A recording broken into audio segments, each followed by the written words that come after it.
গত এক মাসে বাংলাদেশে প্রায় অর্ধ শতাধিক মানুষ গণপিটুনির শিকার হয়েছে, যার ভেতর অনেকেই হারিয়েছেন প্রাণ। এই মুহূর্তে এমন মব জাস্টিস নিয়ে সোশ্যাল মিডিয়ায় চলছে নানা আলোচনা সমালোচনা এবং মব জাস্টিস বন্ধের দাবিতে রাজপথে বের হচ্ছে মিছিল। কিন্তু এই মব জাস্টিস বলতে আসলে কি বোঝায়?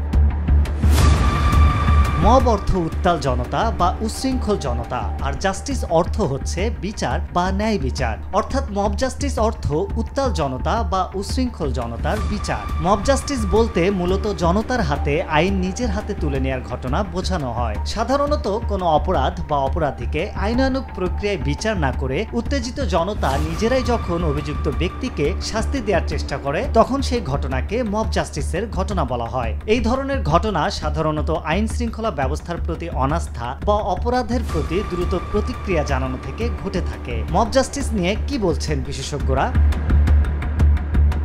বিশেষজ্ঞদের মতে বিভিন্ন কারণে মব জাস্টিসের ঘটনা ঘটতে পারে। বিশেষ করে রাজনৈতিক উত্তেজনার সময় মানুষের মধ্যে ক্ষোভ ও হিংস্রতা বৃদ্ধি পায়, যা মব জাস্টিসের সৃষ্টি করতে পারে। এছাড়াও যখন আইন প্রয়োগকারী সংস্থাগুলো অপরাধীদের বিরুদ্ধে দ্রুত ও কার্যকর ব্যবস্থা নিতে ব্যর্থ হয়, তখন মানুষ অনেক সময় নিজের হাতেই আইন তুলে নিতে চায়। বিচার বিভাগের দুর্বলতাও মব জাস্টিসের অন্যতম কারণ বলে মনে করেন বিশেষজ্ঞরা। যখন বিচার বিভাগ দুর্বল হয়ে পড়ে এবং অপরাধীদের শাস্তি দেওয়ার ক্ষেত্রে বিলম্ব হয়, তখন মানুষ অধৈর্য হয়ে অনেক সময় আইন নিজের হাতে তুলে নিতে চায়।